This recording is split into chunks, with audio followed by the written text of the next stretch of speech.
Hello, everyone. Hello, everyone. Okay, we're going to read Bill Cooper's Behold a Pale Horse, Chapter 13. Here we go. Chapter 13, Treason in High Places. The United Nations Treaty and the United Nations Participation Act versus the sovereignty of the United States of America. At the conclusion of the Constitutional Convention in September 1787, Benjamin Franklin was asked, "What have you wrought?" He answered, "A republic, if you can keep it." The United States Constitution, Article 6. All debts contracted and engagements entered into before the adoption of this Constitution shall be as valid against the United States under this Constitution as under the Confederation. The Constitution and the laws of the United States, which shall be made in pursuance thereof, and all treaties made, or which shall be made, under the authority of the United States, shall be the supreme law of the land, and the judges in every state shall be bound thereby. Anything in the Constitution or laws of any state to the contrary notwithstanding, the senators and representatives before mentioned, and the members of the several state legislatures, and all executive and judicial officers, both of the United States and of the several states, shall be bound by oath or affirmation to support the Constitution. But no religious test shall ever be required as a qualification to any office or public trust under the United States. Have we already joined a one world government? U.S. sovereignty, fact or fiction? The executive, judicial, and legislative branches of the U.S. government have followed the policy that the United Nations Treaty approved under the UN Participation Act of 1945 in behalf of the United States of America by Harry S. Truman and the United States Senate, which treaty supersedes the United States Constitution under the terms of Article 6 of the United States Constitution. The Council of Foreign Relations created the United Nations. Their member agents, Alger Hiss and Leo Pavlovsky, did the paperwork, but the honors went to a special committee appointed by President Roosevelt to draw the first draft of the charter. The members of the committee were Sumner Welles, Isaiah Bowman, Hamilton Fish Armstrong, Benjamin Cohen, and Clark Eichelberger, all members of the Council of Foreign Relations, and members of a secret order of the quest called the Jason Society. The charter was rushed through the U.S. Senate without printed copies to guide the senators. It was explained to them by Russian-born revolutionary Leo Pazvolsky. The charter conferred no real power on the General Assembly. All the power was in the Security Council, where the veto was. The Senate would not have ratified the charter except that the American delegation had a right to veto if our interests were threatened by action of other members. Included in this charter was and is Article 25. Member nations agree to accept and carry out the decisions of the Security Council in accordance with the present charter. No restrictions, no reservations. This is all of Article 25. Note the word present, indicating that there might be other charters. The veto was a hindrance to world government. It had to be circumvented. In 1950, the General Assembly, without any legal authority, met and adopted what they named the Uniting for Peace Resolution. This greatly expanded since that time, permitted the General Assembly to exercise the powers of the Security Council. I bet you didn't know that. The government of the United States recognizes the illegally amended charter as the law of the world, overriding our Constitution. The General Assembly has for years been making the law of the world by ratifying resolutions by a 2/3 majority vote. When the resolution is ratified, it is sent down to the chief executive of the member state, and the executive is obliged to accept and carry out the provisions in the resolution. The governments concerned must ignore, abolish, revise, and rescind laws in their territories which conflict with the resolutions of the General Assembly, and to pass other laws which will put these resolutions into force. One man, one vote comes through resolution number 1760. There are more than 2,000 of these resolutions now in effect. They are the law of the land. Our civil rights laws, the ex post facto sections of which come from the Nuremberg resolutions, our agricultural laws, our health and welfare laws, our labor laws, our foreign aid laws, all come from resolutions of the General Assembly or treaties of the UN ratified by our Senate. Any law passed in your state will be rescinded or abolished if it is in conflict with resolutions of the General Assembly.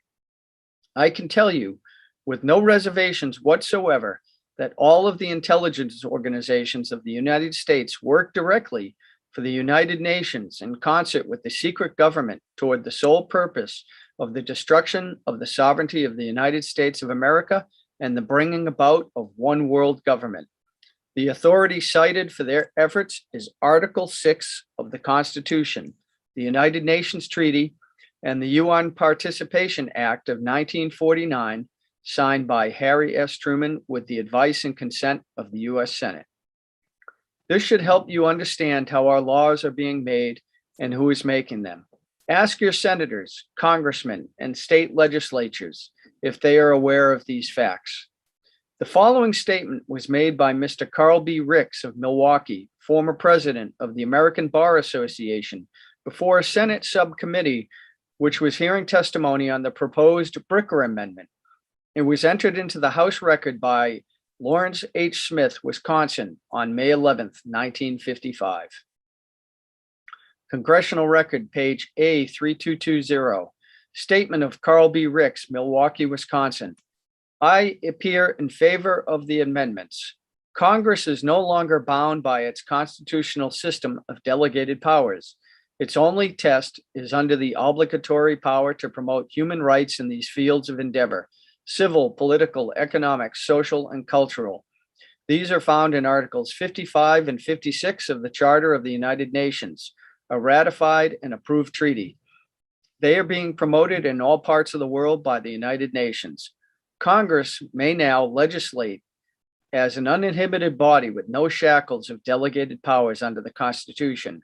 Our entire system of a government of delegated powers of Congress has been changed to a system of undelegated powers without amendment by the people of the United States.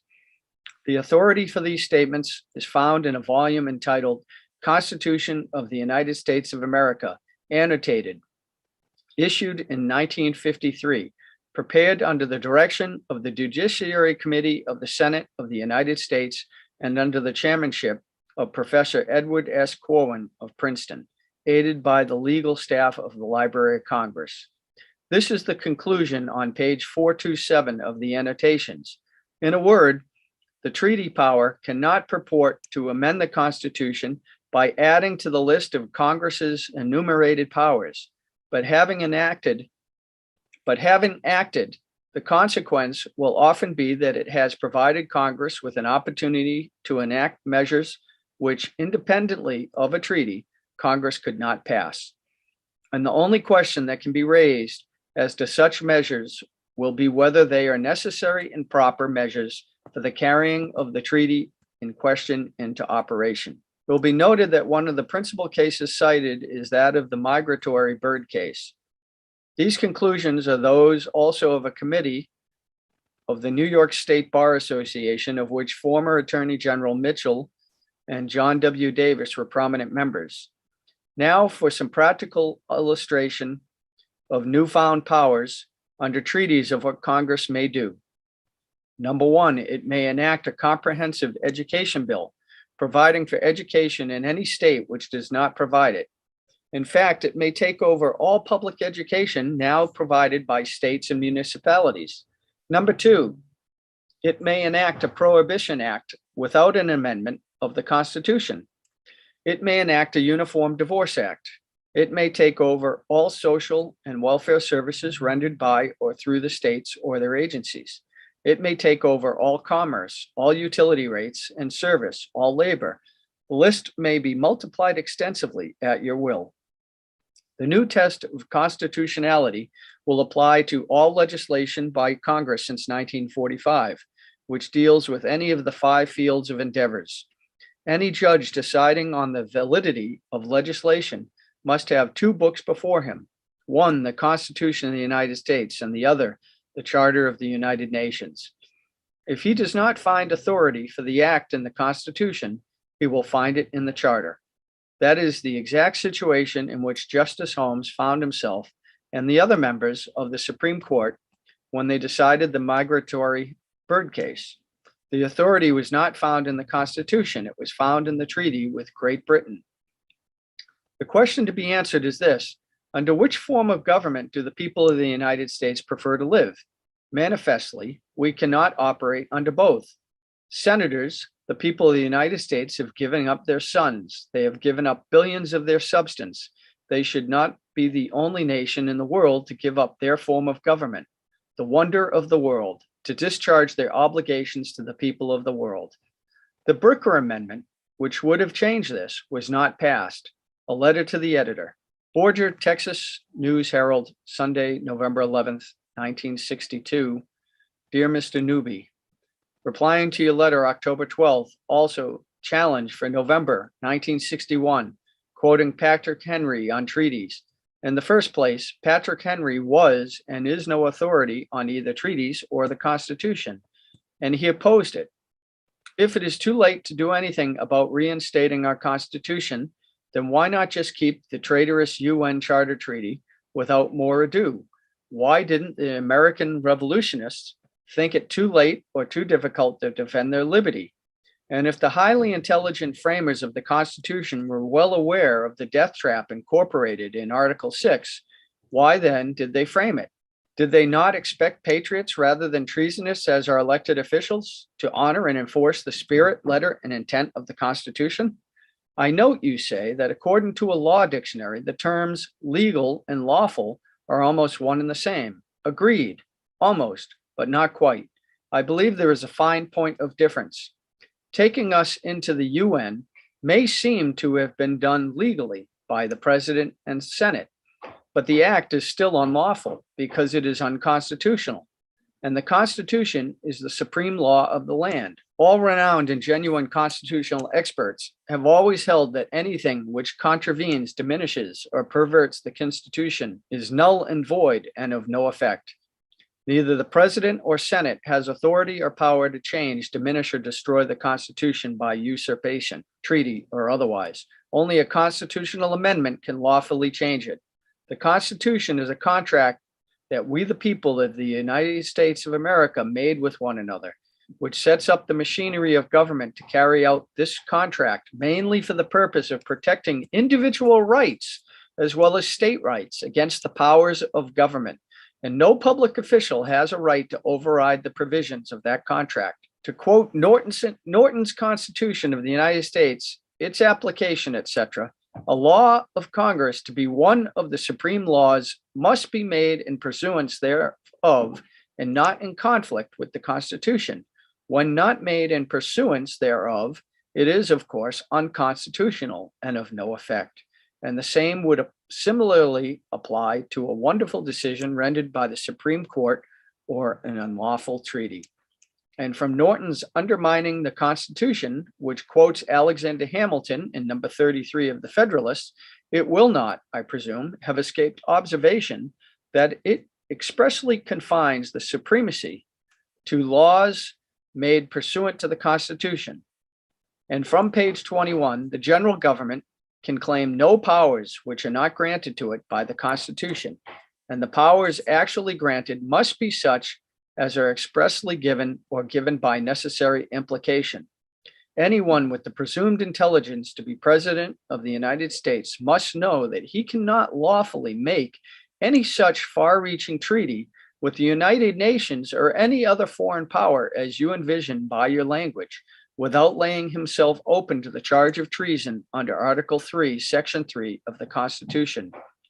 Just ordinary common sense is required to know that our alleged treaty with the UN and acceptance of the all-inclusive terms of its charter by our presidents, beginning with FDR, who connived with Stalin at Yalta for the setting up of the UN in the USA, and our Senate is a violation of their sacred oath of office as per Article 3, Section 2 of the Constitution. Such a treaty makes a mockery of any genuine allegiance to our flag and Constitution. A genuine American, Abraham Lincoln, said, "Worse than traitors in arms are the men who, pretending loyalty to the flag, feast and fatten on the misfortunes of the nation." Think of any truth more applicable to the present time? A number of our officials, including former Secretary of State Dean Acheson, the late John Foster Dulles, and member of our present One World Kennedy entourage, go along with the statement that the USA now has no domestic affairs. There has been a melding of our domestic and foreign affairs. Meld means to merge. Katanga province in the Congo thought she had some private affairs and rights, but the UN soon disillusioned her. Quote from SL Tribune from September 14th, 1961. UN soldiers take over in Katanga.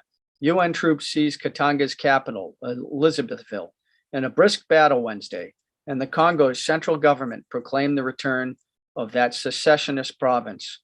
There is no doubt that the President of the USA and Senate have surrendered certain of our rights and sovereignty to the UN and plan still more. Any informed American is aware that Article 4, Section 4 of the Constitution automatically cancels out any allegiance to the UN and its alien one world internationalism, the antithesis of constitutional Americanism founded on Washington's no foreign entanglements. And that said Republican representative form of government is the exact opposite of the UN Charter's Soviet-initiated modifications, restrictions, and reservations in its various conventions, which would nullify our Bill of Rights. Stalin, his protege, Alger Hiss, and Russian communist Pezvolsky figured largely in the writing of the UN Charter. To assume that a heterogeneous body composed of appointed representatives of foreign governments, some from crude cannibalistic so-called states and others from virulently atheistic communist states, which governments do not represent we the people, could exercise dictation and control over US is monstrous in the extreme. Lawfully or constitutionally, they may not enforce any provisions of the UN Charter against us or take any action whatever affecting the sovereign rights of American citizens. Further, the United Nations is not a lawful government in the accepted sense of the term and is not a proper body with which to make a treaty. Actually, the UN has no valid binding treaty-making power, except as the subversive one-worlders try to make it so. Quoting Norton's Constitution of the United States at page 14, a treaty is a written contract between two governments, not a motley assembly of unstable tribes or enslaved peoples calling themselves a government, respecting matters of mutual welfare such as peace, the acquisition of territory, the defining of boundaries, the needs of trade, the rights of citizenship, etc.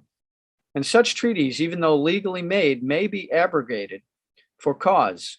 Quoting Ibid, page 115, a precedent for thus abrogating a treaty made by the president, approved by the Senate, may be found as far back as July 7, 1789, when Congress passed an act to declare the treaties heretofore concluded with France no longer obligatory on the United States because they have been repeatedly violated on the part of the French government. So what about all the violations of the treaties or agreements made by the USSR, which dominate the UN? The USA is vastly outvoted in this motley aggregation called the United Nations, even as American taxpayers foot most of the bills, which constitutes constitutionally forbidden confiscation of the citizens' money, property, without just compensation, therefore. This is merely communistic confiscation. A treaty made pursuant to the Constitution becomes a part of the law of the land and should be honored, but it does not become supreme or take precedence over nor supersede the Constitution. It is not the law of the land standing alone, and no treaty or executive agreement is binding on the USA if made by the president alone, as has been done, with the advice and consent of the Senate, nor if it violates the Constitution. Actually, Article 6, instead of setting treaties on high or being a death trap, is a statement of the supremacy of the Constitution and the national government. Lawful treaties are part of, but the subordinate to, the Constitution for the simple stated provision therein that all laws and treaties must be made in pursuance thereof. Can the creature or a part become greater than its creator or the whole? Some American common sense is necessary in all this blather about the supremacy of treaties, which is promulgated largely by the one-worlders to discredit or diminish the Constitution so they can achieve their own ends. The language and intent of the Constitution and of Article 6 is clear and forthright and does not admit, in good faith, of any other interpretation. But sadly enough, it is well known that many of our highest judiciary and elected officials in this area of treason, not reason, do not act in good faith nor in pursuance of the Constitution. With reference to fourth paragraph, your letter, October 12th, Mr. Newby, that the making of treaties is without limitation, exception, or reservation, and that no treaty has ever been declared unconstitutional or invalidated or repealed by the courts or Congress in the history of this nation, I think that the foregoing invalidates your statement. As to Article 6 being a death trap, over which the Constitution gives no control or remedy other than its explicit language in 6 regarding the law and treaties, has it occurred to you that the Supreme Court has the power and authority to rule on the constitutionality of treaties, the same as on the constitutionality of any other law, treaties being merely part of the law of the land?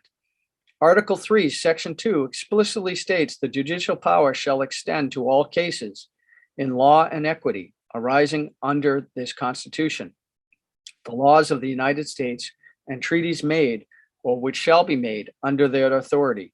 To quote Norton's Constitution of the United States, page 137, when a case arises in a state court and involves a question of the Constitution or an act of Congress or of a treaty, it is the duty of the court to follow and enforce the national constitutional law. For the Constitution explicitly and emphatically requires that the judges in every state shall be bound thereby, anything in the Constitution or laws of any state to the contrary notwithstanding. Anytime that the President and the Senate make a treaty with a foreign power, such as the UN, which infringes upon or abrogates rights guaranteed to citizens of the USA under the Constitution, the Supreme Court can declare such treaty unconstitutional, void, and of no effect.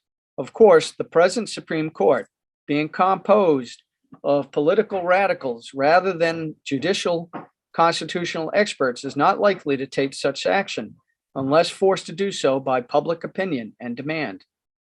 And so, with reference to your statement and printed challenge for November 1961 to the effect that under Article 2, Section 2, Clause 2 of the Constitution, such treaty as with the UN can be made without restriction, limitation, exception, or reservation, irrespective of the fact that it contravenes, violates, infringes, or alienates every article of the Constitution.